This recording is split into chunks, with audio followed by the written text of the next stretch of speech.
Hello, welcome back to my channel. Okay, so today, what is the topic for today? Today the topic is attachments, and you must be like, what the hell are you talking about? What is an attachment?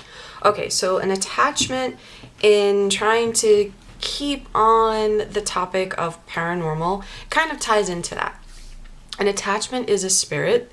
If you are into the paranormal like I am, if I've never gone ghost hunting, I don't think I would ever do that. Obviously, if you're following me, if you've subscribed, you know exactly what I'm talking about, hence my first video. If you have a sixth sense, if you, at times these attachments are actually attached to you when you were born, but basically an attachment is a spirit that follows you. And normally, 9 times out of 10, they are not positive attachments. It's my attachment. Let me just give you the example of my attachment. My attachment was attached to me from a past life, and I killed him. And I'll get to that story soon enough. Before I continue, there are people working outside, and you might hear some noises. So sorry about that. But anyway, okay. So back to my story. The attachment that I had. The reason why, let me just give you a background on why I believe in attachments and what led me to say, you know what, girl, you got something. You got something attached to you. Way back, I decided I was tired of being single. And I was pretty young. I lived in Florida. I mean, I'm young now, but I was younger.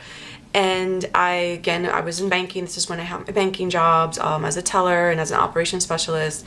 And I have many friends in the business world. I was extra social at this time.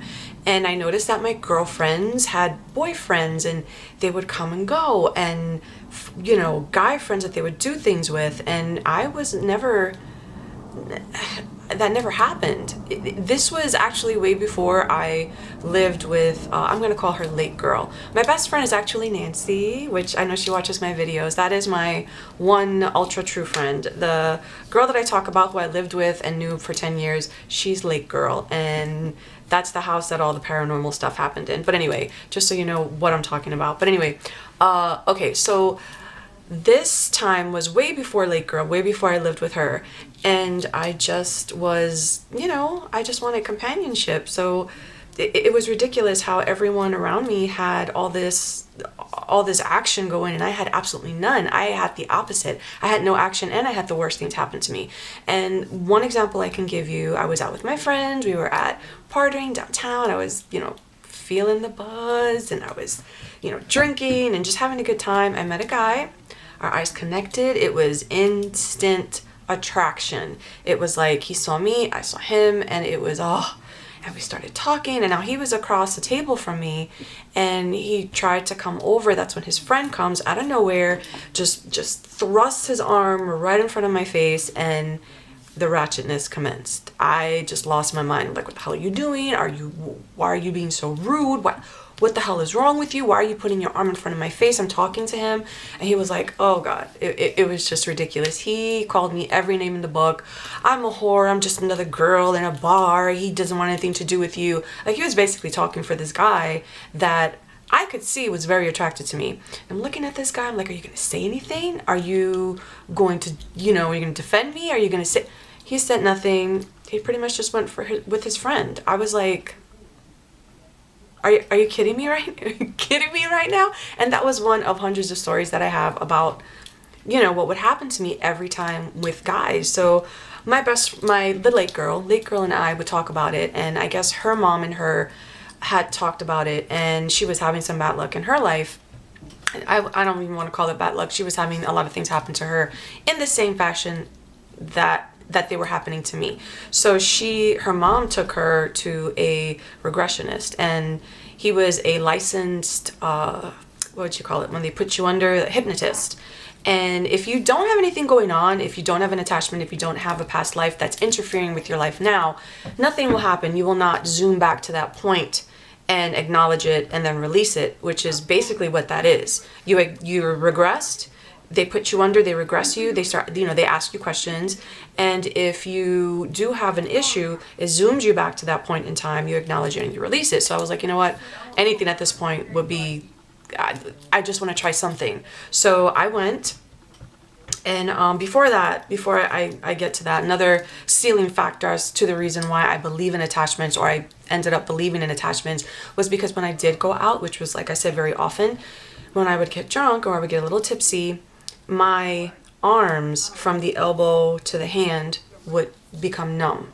And that's going to make sense in a minute here when I tell you about my regression story. But anyway, so I decided to, listen to my friend and say, you know what, I read some books. I was still very skeptical, but I did go and I was regressed. And you're not completely hypnotized. It's like for lack of a better description, your soul kind of steps back and whatever is around you kind of steps forward. They don't take complete control. It's just a really weird feeling. I wish I could explain it to you. I do actually have it on tape. I wish I could, maybe I can try to work it into this video where you hear me on the tape, but I don't know if I can because I am not technically savvy, and if my sister's not in a good mood, she ain't gonna do it. So anyway, I'll see what I can do. So when I went, again, I went very skeptical. He regressed me a little bit. I allowed him to put me in a state where I just kind of stepped back, or my spirit stepped back, and these two things stepped forward. And I say things because I think I had three. And the main guy was a king. And this is my story of my past life. And the reason why I know is because before I even went to be regressed, my best lake girl, she kind of was my best friend too. I knew her for 10 years. But anyway, lake girl, she kind of guided me and said, look, if you're that skeptical before you go to bed at night, ask yourself, do I have a past life that's interfering with me now? I want to see it. And I did that for about a month before I even went to this appointment. And I got to see it, and this is what happened. I was about 5 or 6, and this was medieval times, dirty. I mean, we were the poorest of the poor. It was dirty. I was hungry. It was really, really, really bad. And so I was sold. I was sold to the king of the area at the time, because as you know, there were 10,000 kings all over the place in Europe, and now they're bustling. Sorry. Anyway, in Europe, and so I was sold, and this man wasn't very nice. He kind of raised me, and he would give me things that he knew I would like, and out of just desire, or just because he got grins and giggles, he would take things away, and that he knew that I loved more than anything, and he would just revel in seeing me suffer.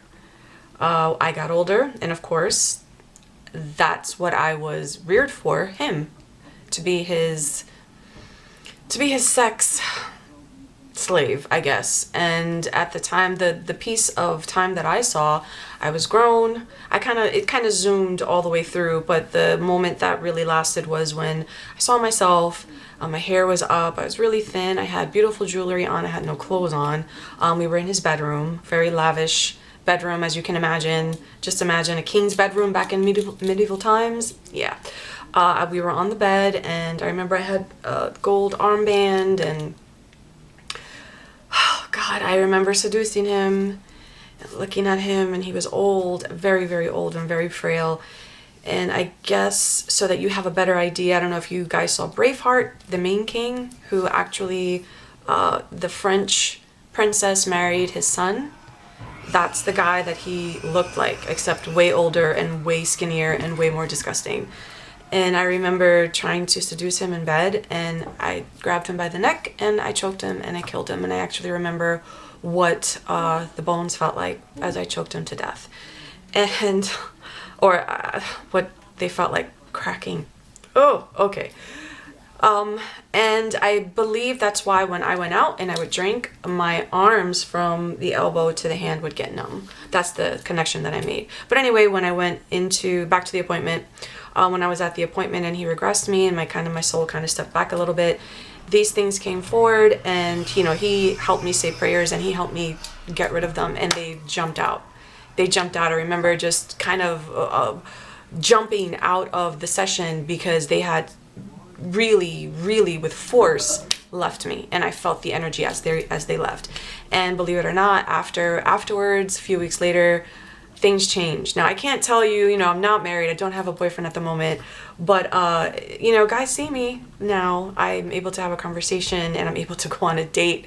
I'm able to be normal, because before I just wasn't normal. So yeah, that's my story. That's my attachment story. I hope that it opened your mind, and I hope that maybe if you have something going on in your life that you can't explain, that just doesn't seem right, everyone around you seems to be going through their own normal lives, whatever that is, and you are just stuck in a rut, or you have got, it's just a rain cloud over you and you're not understanding why. You know, this could be the reason. You could look into it, look into past life regressions, and read up on it. That's what I did, and I'm glad I did it. So, okay, that's the end of my video. I hope you enjoyed it. And if you like my face, or you like my stories, or you know, have a comment, like, subscribe, comment, and well, until my next video.